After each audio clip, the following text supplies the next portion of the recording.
August 2014. A physical therapist climbs the stairs to her second-floor apartment after a double shift. Her keys jingle against the metal railing. Music plays softly from inside. Everything seems normal on this warm Sacramento night. By morning, she's dead, brutally attacked in her own bedroom. DNA is recovered, a complete profile, ready for comparison. But there's no match in the system. The killer isn't in the database. For 8 years, the case sits cold. The DNA waits in a freezer, silent, patient. Then in 2022, a discarded coffee cup 350 miles away changes everything. A name emerges from the genetic code. A man who worked in the neighborhood. A man who kept a trophy. A man who thought time would protect him. He was wrong. Before we dive in, hit that subscribe button and turn on notifications so you never miss a case. Let's get into it. Victoria Martinez was exhausted. The 34-year-old had just finished a double shift at Mercy General Hospital. Her blue scrubs clinging to her shoulders as she pulled into the parking lot of Sutter Heights, her apartment complex on 21st Street in Midtown Sacramento. It was 11:42 p.m. on August 23, 2014. Neighbors would later remember hearing her keys against the railing as she climbed the outdoor stairwell. The soft click of her door unlocking. Then faint music playing from inside her apartment. Everything normal. Just another summer night in Sacramento. Victoria lived alone on the second floor. She loved her job as a physical therapist, helping patients recover from injuries, walk again, live without pain. Her coworkers described her as kind, reliable, always punctual. She'd worked at Mercy General for 6 years, never missed a shift without notice. Her supervisor, Patricia Alvarez, trusted her completely. That night, Victoria locked her door behind her. She set her work bag on the kitchen counter, dropped her keys in the bowl by the entrance. She was tired. She'd been on her feet for 16 hours straight. All she wanted was sleep. She changed into comfortable clothes, washed her face, brushed her teeth. By midnight, she was ready for bed. But she wasn't alone. Someone had been watching the complex. Someone who knew the layout. Someone who'd climbed the balcony before, maybe just to see if it was possible. The maintenance ladder behind the pool area made it easy. Second-floor balconies weren't as secure as residents thought. He'd noticed that weeks ago. He waited in the courtyard until the lights went off in Victoria's bedroom. Then he moved. The ladder was right where he'd seen it before. He climbed quickly, quietly. His size 11 athletic shoes left prints in the dirt. He reached the balcony, tested the sliding glass door. It was unlocked. People always forgot to lock their balcony doors. He stepped inside, moving through the living room toward the bedroom. Victoria was already in bed, eyes closed, exhausted from her shift. He stood in the doorway for a moment, looking around. The lamp, the dresser, the jewelry box on the nightstand. Maybe this was supposed to look like a burglary. Maybe he wanted something to take. But when Victoria woke up and saw him, everything changed. She screamed, he panicked, she fought, harder than he expected. She clawed at him, drew blood. He grabbed the first thing he could find, a wooden dowel from her closet.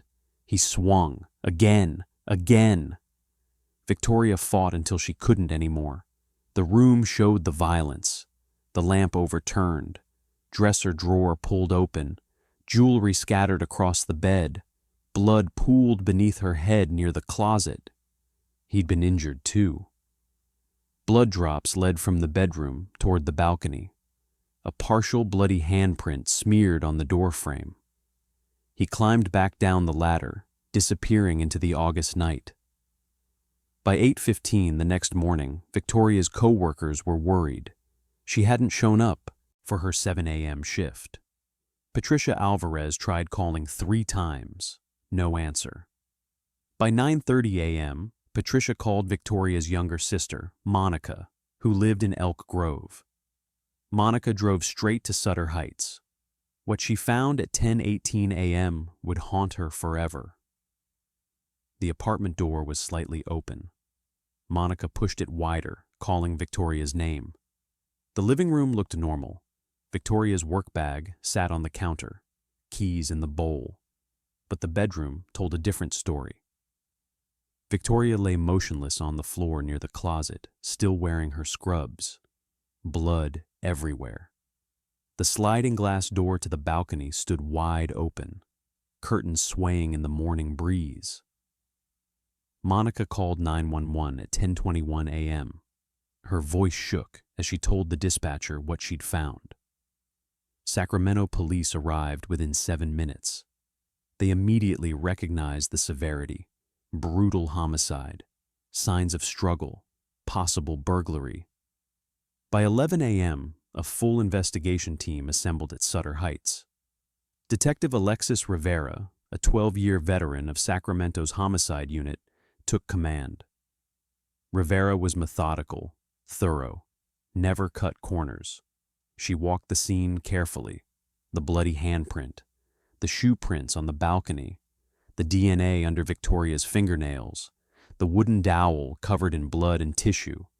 The evidence was good, really good. They had DNA, male DNA, a complete profile.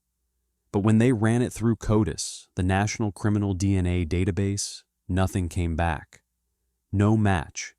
The killer wasn't in the system. Detective Rivera and her team worked fast. They canvassed Sutter Heights and the surrounding blocks, interviewing 127 residents in the days following Victoria's death. A dog walker reported seeing a tall man in a dark hoodie near the complex around 11:30 p.m. on August 23rd.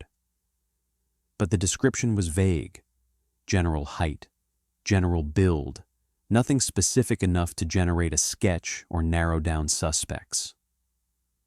The apartment security cameras were outdated, only capturing the front entrance. The footage showed Victoria entering at 11:43 p.m., no one else visible. The courtyard and balconies had no coverage. The maintenance ladder had been moved, but no one remembered seeing anyone near it.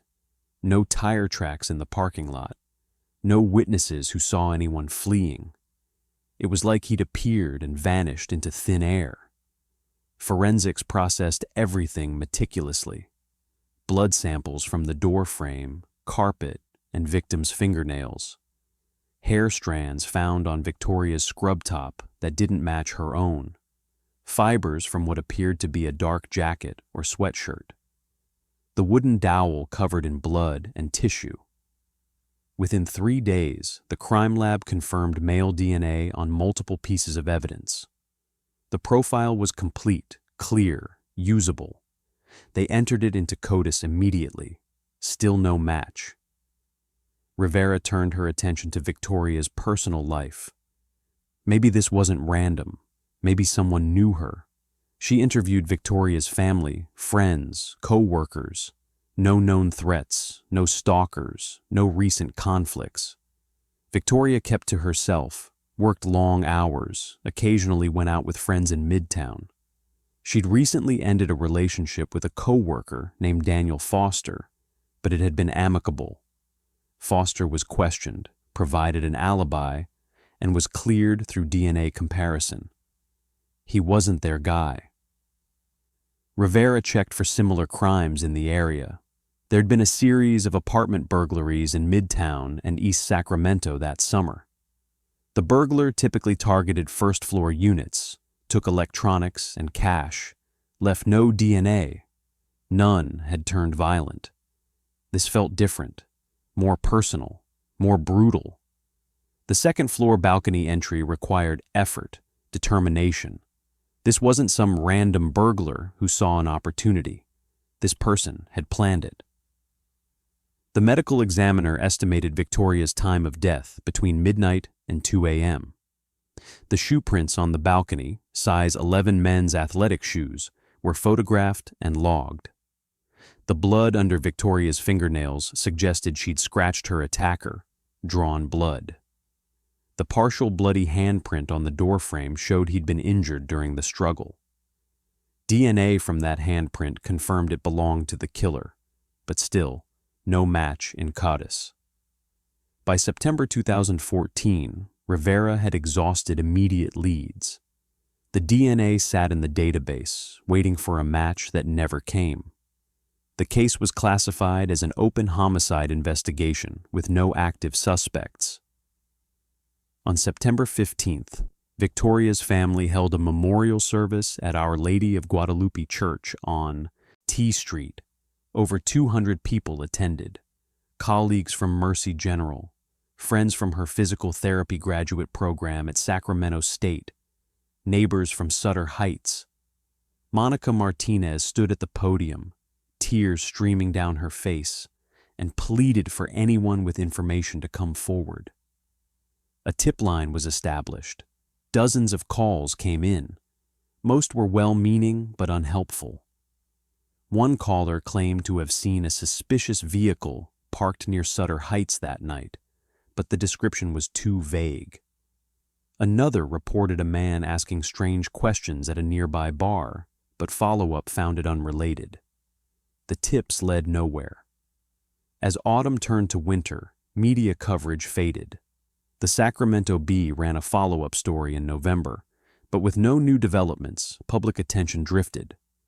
Cases with fresher leads, active suspects, or celebrity victims took priority. Victoria's case became just another unsolved homicide in a city with too many. But Detective Rivera didn't drift. She kept the case file active on her desk. She reviewed evidence monthly. She submitted the DNA profile to regional and national databases quarterly, hoping for a hit. Every few months, she'd drive past Sutter Heights, walk through the courtyard, stand where the killer had stood. She'd review witness statements, re-examine the bloody handprint photographs, study the shoe print images. Something about this case wouldn't let her go. The brutality stayed with her, the planning, climbing the balcony, knowing the layout, the desperation in the struggle. Victoria had fought so hard. She deserved justice.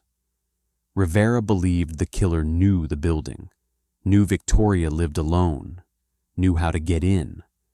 This wasn't random. Maybe he'd worked in the area. Maybe he'd done electrical work or maintenance at nearby buildings. Maybe he'd been watching. Rivera kept a photo of Victoria on her desk, a reminder of unfinished work, a promise. She told Monica Martinez at the memorial service, "I won't forget Victoria. This case isn't closed, not ever." And she meant it. Even as months turned into years, even as the case grew colder, Rivera refused to give up. She didn't know it then, but that promise would take 8 years to keep. 8 years before technology caught up to her determination. 8 years before a discarded coffee cup in Reno, Nevada, would finally give Victoria's case the break it desperately needed. In 2015, Detective Rivera requested additional forensic analysis on the hair strands recovered from Victoria's clothing. Touch DNA technology had improved, allowing extraction of genetic material from skin cells on hair shafts even without roots. The Sacramento County Crime Lab processed the samples. Results confirmed the same male DNA profile already in CODIS, but with slightly more genetic markers for future comparison. Rivera had them re-enter the profile with the expanded markers. Still nothing, no hit. The killer remained a ghost. Victoria's case joined dozens of other unsolved Sacramento homicides in the cold case unit's files. Rivera was promoted to sergeant in 2016, taking on supervisory duties, but she refused to let go of the Martinez case. She kept Victoria's photo on her desk, right next to her computer monitor. A daily reminder. Every August 23rd, the anniversary of Victoria's death, Rivera would contact Monica Martinez with an update. Even when there was nothing new to report, she'd call. "I haven't forgotten Victoria," Rivera would say. "This case isn't closed, not ever." Monica would cry on the phone, grateful someone still cared. The years brought technological advances that gave Rivera hope. In 2018, the Golden State Killer case exploded across the news. Joseph James DeAngelo was arrested after investigators used forensic genetic genealogy, uploading DNA from decades-old crime scenes to public genealogy databases like GEDmatch. The technique identified distant relatives of the suspect, allowing investigators to build family trees and ultimately identify DeAngelo after more than 40 years. The case revolutionized cold case investigations across California and the entire nation. Rivera watched the news coverage obsessively. She attended every training session on investigative genetic genealogy offered by the Sacramento County District Attorney's Office. She learned how SNP analysis differed from CODIS STR markers, how genealogy databases worked, how family trees could be constructed from DNA matches with third and fourth cousins. She thought immediately of Victoria Martinez. This could solve her case. This could finally identify the man whose DNA had been sitting in a database for 4 years. In 2019, Rivera formally requested that Victoria's case be evaluated for genetic genealogy investigation. The request sat in a queue with hundreds of other cold cases across Sacramento County. Funding was limited. Priority went to cases with the oldest victims, serial crimes, or cases where victims were still unidentified. Victoria's case, tragic as it was, didn't meet top-tier criteria. Rivera kept pushing. She wrote quarterly updates to the Cold Case Review Board, emphasizing the quality of the DNA evidence, the violence of the crime, the potential for the killer to strike again. "This wasn't a one-time burglar," Rivera wrote in one memo.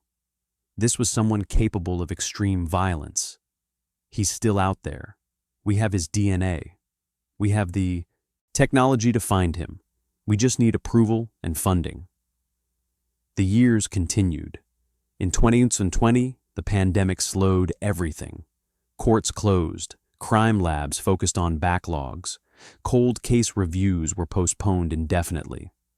Rivera, working remotely part of the time, used the quiet to reorganize Victoria's case file completely. She digitized every page, every photo, every witness statement. She created a timeline spreadsheet with minute-by-minute details from August 23, 2014. She mapped every location mentioned in the investigation. She even re-interviewed Daniel Foster by phone, Victoria's former boyfriend, just to confirm nothing had been missed. Foster, now married with a child, was still shaken discussing Victoria's death. "She deserved better," he said. "She helped so many people. This shouldn't have happened to her." By early 2021, as the world began reopening, Sacramento County's Cold Case Unit received renewed funding from a state grant aimed at clearing homicide backlogs using advanced DNA technology. The grant specifically targeted cases suitable for forensic genetic genealogy.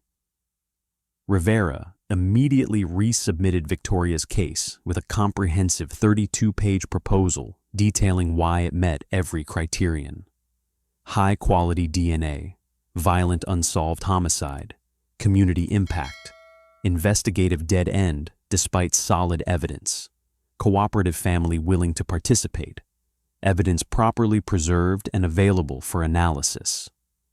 In April 2021, the Cold Case Review Board approved 6 cases for genetic genealogy investigation. Victoria Martinez was number 4 on the list. When Rivera received the approval email on May 10th, she read it 3 times to make sure it was real. Subject line: Case 14-8823, Martinez, approved for IgG analysis. She immediately called Monica Martinez. "We have approval," Rivera told her, voice shaking with excitement. "We're going to use the same technology that caught the Golden State Killer. It's going to take time. But Monica, I think we're going to find him," Monica cried on the phone. 7 years, she whispered. 7 years of waiting. Do you really think this will work? "I do," Rivera said firmly. "The DNA is good. The evidence is solid. If he's out there, and his relatives are in genealogy databases, we'll find him." Rivera hung up and stared at Victoria's photo on her desk. She'd kept her promise. She hadn't forgotten. And now, finally, they had a real chance to identify the man who'd taken Victoria's life. She didn't know yet that the investigation would take another year, that they'd build family trees spanning 4 generations, that the name Lucas Mercer would resurface after being cleared in the original investigation, that a coffee cup discarded in a Reno trash can would seal his fate. She only knew that after 7 years of waiting, Victoria's case was finally moving forward. Justice was slow, but it was coming. The genetic genealogy process began in June 2021.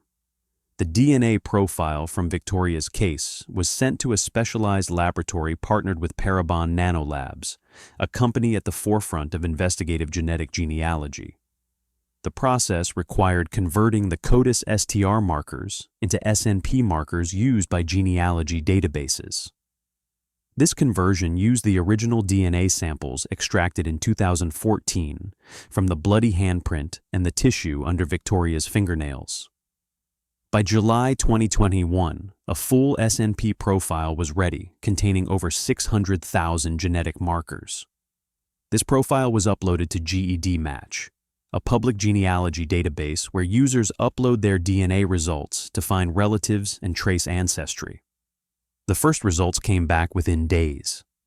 The profile generated 847 genetic matches at various degrees of relationship. Most were distant cousins, sharing less than 1% of DNA with the suspect, but several matches were closer, sharing between 2 to 4% DNA, suggesting relationships like second or third cousins. A genetic genealogist began the painstaking work of building family trees. She started with the closest matches, researching their uploaded family trees, public records, obituaries, census data, birth and death certificates. She worked backward through generations, identifying common ancestors shared by multiple matches. By September 2021, the genealogist had constructed a preliminary family tree showing 2 ancestral lines converging in Oregon in the early 1900s.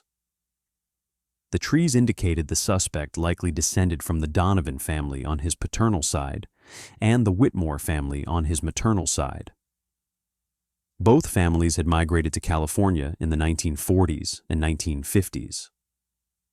The genealogist narrowed the search to males born between 1965 and 1985, the age range fitting the physical evidence and profile. She identified 23 possible individuals across Northern California who fit the genealogical parameters. Detective Rivera and her team began traditional investigation on these 23 individuals. Where did they live in 2014? Any connection to Sacramento? Any connection to Victoria Martinez or Mercy General Hospital? Any history of violence or burglary? Over the next 6 months, the list was whittled down. 12 had verified alibis or were incarcerated in August 2014. 5 lived outside California with no records of visiting Sacramento. 3 had died before 2014. That left 3 viable candidates. In March 2022, the genetic genealogist made a breakthrough. One of the 3 remaining candidates, Marcus Webb, age 36, had lived in Arden Arcade, just outside Sacramento, from 2012 to 2015. He'd worked as a freelance electrician with various contracts in Midtown Sacramento, including work for a property management company that oversaw several apartment complexes. The genealogist cross-referenced the company's client list. Sutter Heights wasn't listed, but a building 2 blocks away was. Webb could have been familiar with the neighborhood. He could have seen Victoria coming and going from work. He could have scoped out the building, noticed the balconies, seen the maintenance ladder. Further research showed Webb had a 2010 arrest for trespassing in Portland, Oregon. Charges were later dropped. No violent felonies, which explained why his DNA wasn't in CODIS. By 2015, Webb had moved to Reno, Nevada, where he continued working as an electrician. Detective Rivera immediately requested a warrant for surveillance and indirect DNA collection on Marcus Webb. The warrant was approved on April 2, 2022. Rivera and 2 investigators traveled to Reno. They located Webb living in a duplex on Lakeside Drive near the University of Nevada. Surveillance began. Webb's routine was consistent. He worked for a local electrical contractor, left home around 7 a.m., returned around 6 p.m., occasionally went to a bar on Virginia Street. He seemed ordinary, quiet, unremarkable. On April 8, 2022, investigators observed Webb discarding a coffee cup in a public trash can outside his workplace. The cup was retrieved within minutes, sealed in an evidence bag, and sent to the Sacramento County Crime Lab for DNA extraction and comparison. Rivera waited anxiously. The full STR analysis took 10 days, 10 agonizing days of wondering if this was finally the break they needed. On April 18, 2022, the results came back. Detective Rivera was in her office when the email arrived from the crime lab. Subject: Case 14-8823 DNA comparison. Match confirmed. Her hand shook as she opened the attachment. The report showed a 23-marker STR comparison between the DNA from Victoria Martinez's crime scene and the DNA from Marcus Webb's discarded coffee cup. Every single marker matched, all 23. The statistical probability of it being anyone other than Marcus Webb was less than 1 in 50 billion. 1 in 50 billion, essentially impossible. Rivera stared at the screen, tears filling her eyes. After 8 years, she finally had a name: Marcus Donovan Webb, the man who killed Victoria Martinez. She printed the report, holding the paper in trembling hands. The DNA didn't lie. This was him. This was the man who climbed Victoria's balcony, attacked her in her own bedroom, left her bleeding on the floor. This was the man who'd been living freely in Reno for 7 years while Victoria's family grieved. Rivera called Monica Martinez that afternoon. "We found him," Rivera said, voice thick with emotion. "His name is Marcus Webb. The DNA is a perfect match. Monica, we found him." Monica sobbed, unable to speak for several minutes. When she finally found her voice, she asked only one question. "Why? Why Victoria?" Rivera didn't have an answer yet, but she would. The investigation was far from over. They needed to understand Webb's connection to Victoria, his movements on August 23, 2014, his motive. They needed to build an airtight case for arrest and prosecution. But the hardest part was done. They had his name. They had the DNA match. They had him. Rivera spent the rest of the afternoon staring at Marcus Webb's driver's license photo. He looked ordinary: average height, thin build, receding hairline. Nothing about him screamed killer. But DNA didn't care about appearances. The genetic code told the truth. And the truth was this: Marcus Donovan Webb killed Victoria Martinez in August 2014. Now Detective Alexis Rivera just had to prove it in court. And she would. She'd waited 8 years. She could wait a little longer to make sure justice was served. The detective coordinator assigned to Victoria's case, Sarah Chen, refused to let this become just another forgotten file. She joined the Sacramento Police Department in 2017, and Victoria's case was one of the first cold files she reviewed. Something about it haunted her: the violence, the randomness, the complete absence of answers. In early 2019, Sarah attended a law enforcement conference where she heard about a revolutionary new technique: forensic genetic genealogy. The presentation described how investigators in another state had used consumer DNA databases to identify a suspect in a decades-old case. The method was complex, but the results were undeniable. Have you heard of genetic genealogy before this case? Drop a comment and let me know. Sarah returned to Sacramento energized. She immediately pulled Victoria's case file and confirmed what she hoped. They still had the DNA profile from the blood under Victoria's fingernails. It had been sitting in evidence for 5 years, a genetic fingerprint with no name attached. But there was a problem. The DNA couldn't be directly uploaded to consumer databases. That violated privacy policies. Instead, investigators had to use a different approach. They would create a profile and upload it to GEDmatch, a public genealogy database where users voluntarily allowed law enforcement access. The process was painstaking. The DNA profile didn't give them a name. It gave them distant relatives, third cousins, fourth cousins, people who shared genetic markers with their unknown suspect, but might not even know he existed. This is where the real detective work began. A forensic genealogist named Dr. Barbara Moore was brought onto the team. Her job was to build family trees backward through time, using the DNA matches as starting points. She would trace back to common ancestors, then work forward through generations, identifying every possible descendant who could be the suspect. It took months. Dr. Moore spent countless hours poring over birth certificates, marriage records, obituaries, and census data. She built sprawling family trees with hundreds of branches, each one representing a potential lead. If you're finding this investigation fascinating, make sure you're subscribed so you don't miss our deep dives into other solved cold cases. The DNA matches pointed to a family with roots in Northern California going back to the 1800s. The common ancestors had 7 children, and those children had dozens of descendants. Dr. Moore had to track them all, eliminating people based on age, gender, and location. By August 2019, she had narrowed the possibilities to a cluster of male descendants who would have been the right age in 2014 and lived in the Sacramento area. There were 8 names on the list, 8 possible suspects.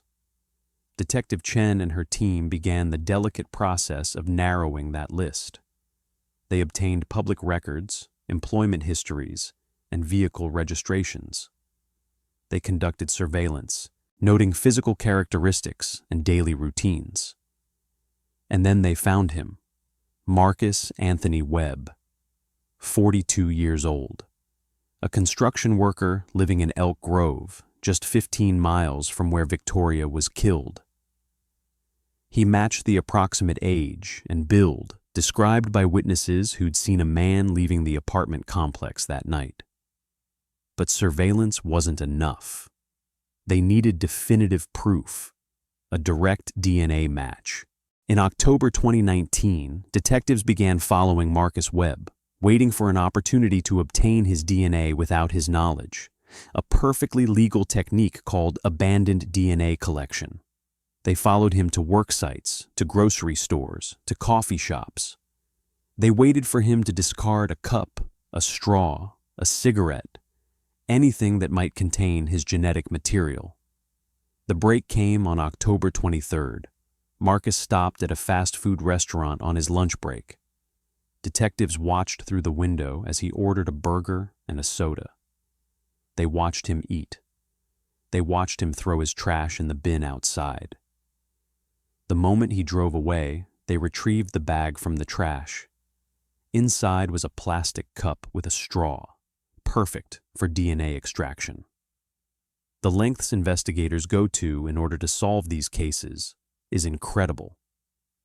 Drop a heart in the comments if you're amazed by the science behind this. The cup was rushed to the crime lab. Technicians extracted DNA from the saliva on the straw and compared it to the profile from Victoria's case. 3 days later, the results came back. Match. The probability was 1 in 2.4 trillion. The blood under Victoria's fingernails belonged to Marcus Anthony Webb. After 5 years, they finally had their killer. November 6, 2019. A Wednesday morning, just after 6 a.m. Marcus Webb was getting ready for work when he heard the pounding on his door. He opened it to find a team of detectives and uniformed officers. "Marcus Webb, you're under arrest for the murder of Victoria Martinez." His face went pale. His wife, standing behind him, let out a scream. According to the arrest report, Marcus didn't resist. He didn't ask questions. He simply turned around, placed his hands behind his back, and let them cuff him. His wife was hysterical. "There's been a mistake. Marcus wouldn't hurt anyone." But there was no mistake. As news of the arrest spread, the community reacted with shock and disbelief. Marcus Webb wasn't a stranger lurking in the shadows. He was a husband, a father of 2, a seemingly ordinary man who coached his daughter's soccer team and attended church on Sundays. His neighbors couldn't believe it. "He seemed so normal," one told reporters. "He'd wave when he drove by. He helped us move furniture once. This doesn't make sense." This is what makes these cases so disturbing. The killer was hiding in plain sight. What are your thoughts? Share in the comments below. But as investigators dug into Marcus's background, a darker picture emerged. He had no criminal record, no arrests, no violent history. But co-workers described him as having a temper. His wife, when questioned privately, admitted their marriage had been troubled. There had been incidents, nothing reported to police, but arguments that turned physical, holes punched in walls. Most significantly, investigators discovered that in August 2014, Marcus had been working a construction job just 2 blocks from Victoria's apartment complex.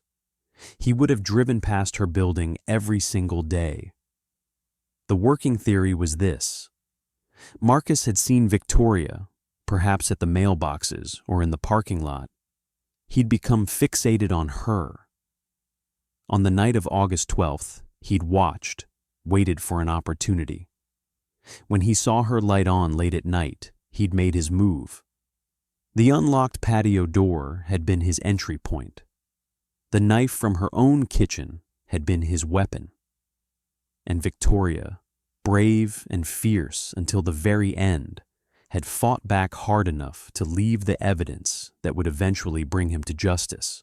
Marcus Webb's trial began in September 2020, delayed slightly by the pandemic, but proceeding with strict safety protocols.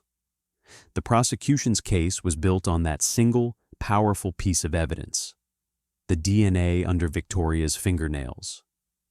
But they didn't stop there. They presented testimony about Marcus's proximity to the crime scene, his troubled marriage, and witness statements placing a man matching his description near the apartment that night. The forensic genealogist, Dr. Barbara Moore, took the stand to explain the painstaking process of building the family trees and narrowing down the suspects. Her testimony was crucial in helping the jury understand how investigators had gone from a DNA profile with no name to identifying Marcus Webb with scientific certainty. If you're interested in more cases solved with genetic genealogy, let me know in the comments and I'll cover them in future videos. The defense argued reasonable doubt. Marcus's attorney suggested the DNA could have been transferred innocently. Perhaps Victoria had bumped into Marcus at a coffee shop or grocery store, and the DNA had been transferred that way. But the prosecution dismantled this argument. The DNA wasn't from casual contact. It was blood, torn from beneath Victoria's fingernails during a violent struggle. And Marcus had no explanation for how that could have happened innocently. He also couldn't explain why he'd never come forward when Victoria's murder was all over the news. If there'd been an innocent encounter, wouldn't he have remembered it? Wouldn't he have told someone? Marcus chose not to testify in his own defense, a decision that likely hurt him with the jury. The trial lasted 3 weeks. The jury deliberated for less than 6 hours. Guilty, first-degree murder. Victoria's mother, Maria, sat in the courtroom as the verdict was read. She didn't cry. She'd done enough crying over the past 6 years. Instead, she closed her eyes and whispered a prayer of gratitude. At sentencing, Maria addressed the court. She spoke about Victoria's kindness, her ambitions, the future that had been stolen from her. She looked directly at Marcus Webb and said, "You took my daughter, but you didn't break our family. Victoria's memory lives on, and now the world knows what you did." Marcus Webb was sentenced to life in prison without the possibility of parole. Victoria Martinez's case represents a turning point in how law enforcement solves cold cases. Her murder was one of the early cases in California to be solved using forensic genetic genealogy, and it opened the door for dozens of other investigations. Since Victoria's case was solved, genetic genealogy has been used to identify suspects in over 200 cold cases nationwide. Killers who thought they'd gotten away with murder decades ago are finally being held accountable. These advancements in forensic science are giving families closure after years of waiting. If this story moved you, please hit that like button and share this video. But beyond the science, Victoria's case reminds us of something fundamental: the importance of never giving up. Detective Sarah Chen could have let Victoria's file sit in storage. Dr. Barbara Moore could have decided the family trees were too complex. Maria Martinez could have lost hope. But they didn't. They kept fighting for justice, and they won. Today, there's a scholarship in Victoria's name at her alma mater, supporting young women pursuing careers in nursing. Her family has turned their grief into action, advocating for victims' rights and supporting other families navigating the aftermath of violent crime. Victoria's story didn't end on that terrible August night. It transformed into a legacy of hope, perseverance, and the relentless pursuit of truth. The murder of Victoria Martinez was a tragedy that shattered a family and shocked a community. But it also became a testament to the power of modern forensic science and the dedication of investigators who refused to let cases go cold.